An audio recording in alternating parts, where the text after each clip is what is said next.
Yo, what's good, everybody? Welcome back, or for the first time, to the channel, the ICP International Competitive Pokemon Draft League channel, where it's your one-stop shop for all things ICP. You want weekly recaps? I'm doing them. You want power rankings? Somebody else is doing them. You want playlists with all the coaches' battles so you don't have to go through everyone's channel to go check them out?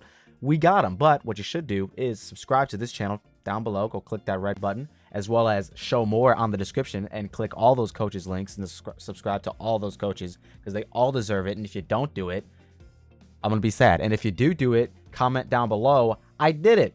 And also let me know who's your fan favorite for winning season 2 of the ICP. Mine, I'm gonna tell you straight up, I think JV's got it. I'm just saying. I mean, you know, he already won low tiers. He was pretty close in season 1. I think he's got it. Now let's get in. Let me stop dick riding and let's get in to the standings for after the 1 week was over. Up in number 1, we have Cherry Mancake, coach of the Philadelphia Melmetal's, with the clean 6-0 against the defending champion Mario B, coach of the Roll Street Rillabooms. Now this was a very good match. The 6-0 makes it seem like it might have been farther away than it actually was, but I'm lying. It was very far away. Cherry could not make a bad play. He had a really good team going up against Mario and capitalized on a lot of bad plays that Mario tended to make, and it just ended up steamrolling with Celesteela and Beast Boosh because Ultra Beasts are just busted. You know what I'm saying? Up next at number 2, we got Under the Radar, aka Kelly, coach of the Maryland Torterrapins, just missing out on the 6-0. Now this was a very defensive matchup in favor of Kelly. He brought all his bulk, and his opponent did not bring enough offense to break it down.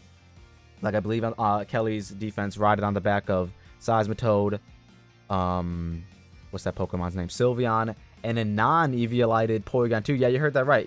Porygon 2 lost his Eviolite like turn 3, and it was still tanking hits. I believe that was the only Pokemon that died. Don't quote me on this. I could be wrong, but I'm pretty sure that was the case. Up next at the 3 spot, we got Mid Pokemaster, coach of the Kentucky Torcats, and a kitty cat was the exact reason why he won this game, and of course his decision-making and playmaking ability. But mainly, bulk up Zeraora, as his thumbnail lets you know, it kind of just won the game. Like, it was just a bad matchup for the opponent. He did not have a Zeraora check. It was a Crocodile, and it wasn't Scarfed, and it died. So I don't, you know, it just wasn't, it didn't exist. There's very few true counters to Zeraora, and Crocodile is not one of them.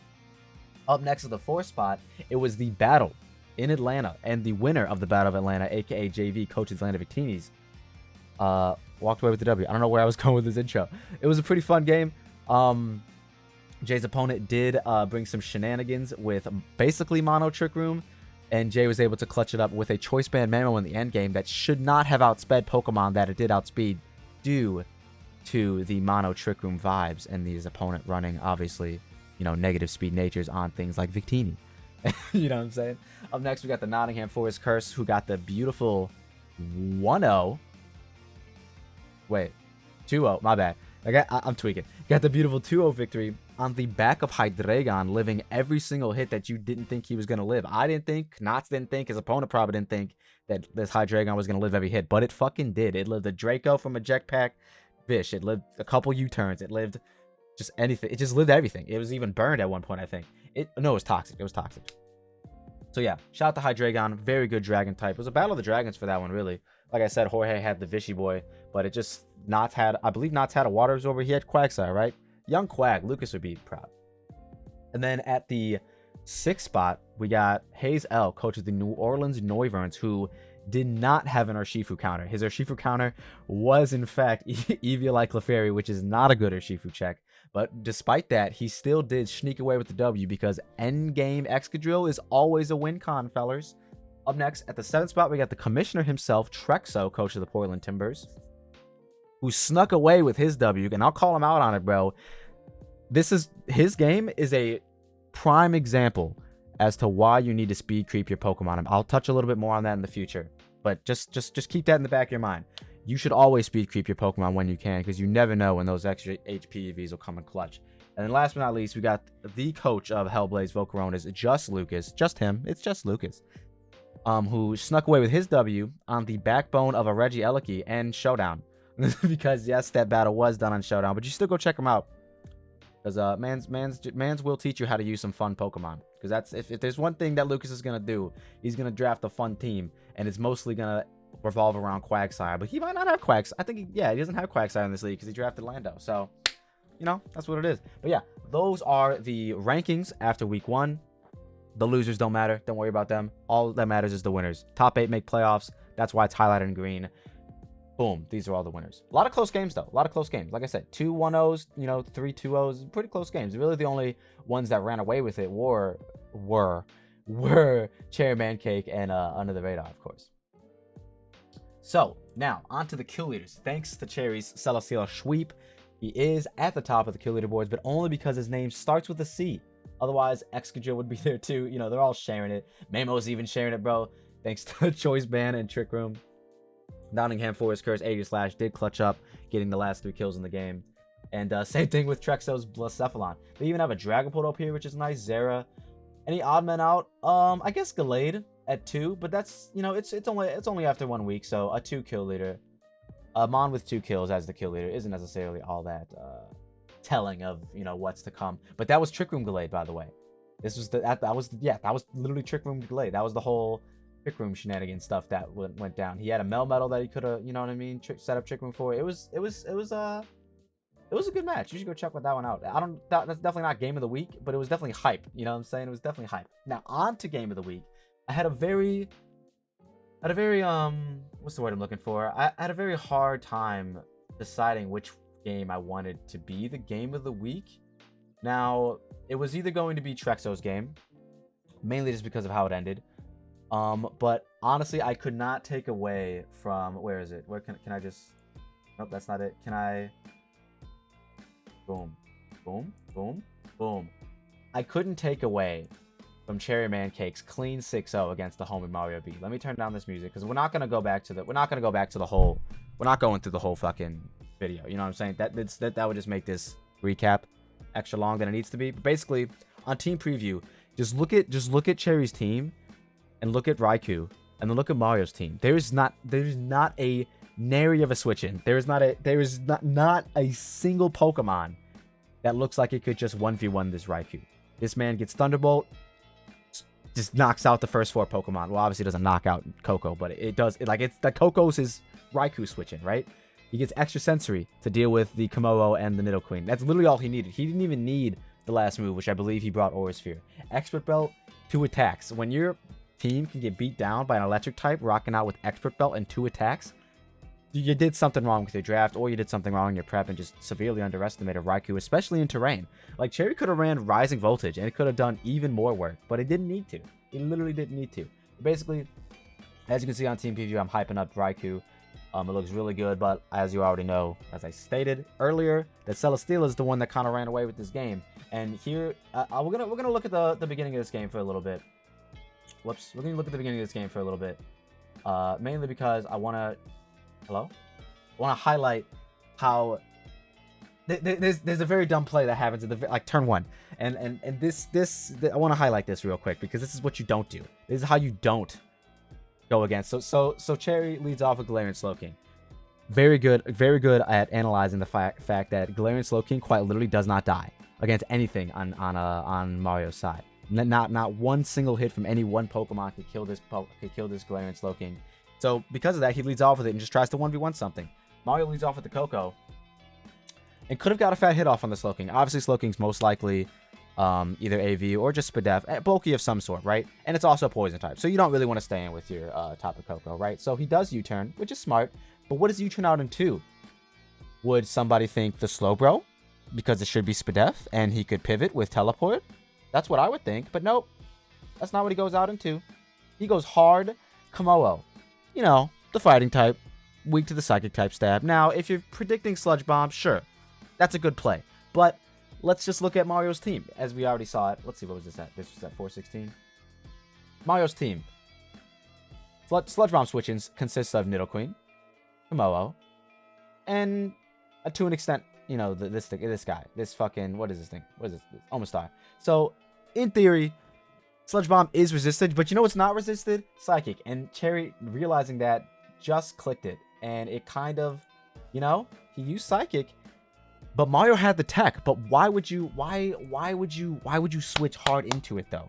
You know what I'm saying? This is mistake number one. Well, I guess the first mistake was leading Coco, because if Mario was analyzing, he should have realized that Raikou and Slowking G kind of fucked your whole team, brother. So you needed to lead off with something that dealt with either one of them or both of them.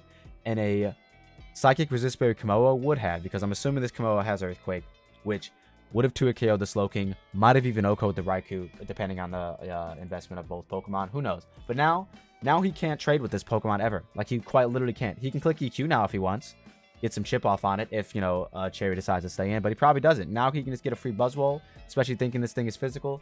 It literally was just downhill from turn 1 on Mario's end. And going hard. Like, this was, like, I believe this was one of Mario's win cons. I think this is Dragon Dance Komodo, and he could set up in front of this thing in the late game if need be, or this or Raikou.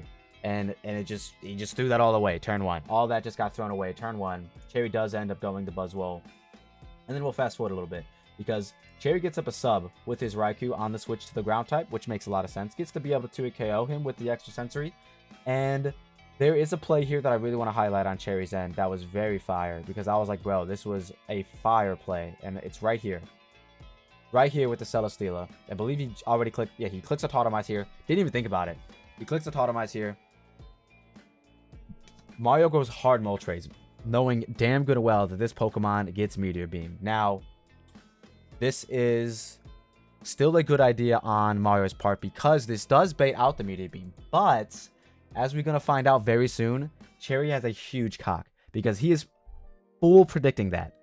And does not click Meteor Beam. Instead, he clicks Air Slash here. I'm spoiling it for you. He clicks Air Slash here, fully anticipating this Moltres to switch out. Like, he does not think the Moltres is staying in, because if the Moltres did stay in and Cherry just Meteor Beam, Cherry just auto wins.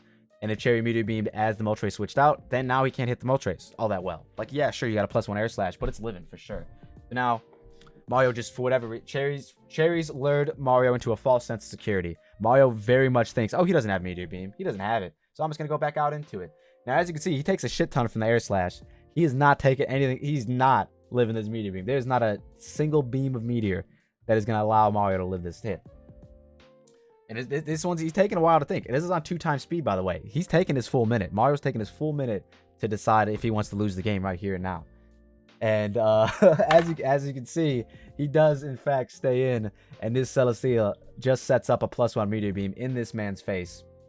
So shout out to Cherry for bluffing the fact that it wasn't even a bluff, really. He honestly just read Moltres to not stay in, to scout for the Meteor Beam, and Cherry, because of that, gets to just clean sweep. I believe this is just the sweep. This is just the sweep, right? Yeah, it's literally just the sweep. Omastar comes in. It's not Sash.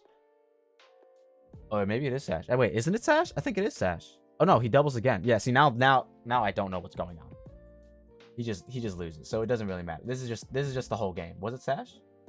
I don't think it was. I feel like it was like Boots or something weird like that. Or it might have been Electric Resist Berry. I don't know. Either way, this is why Cherry deserves your subscription.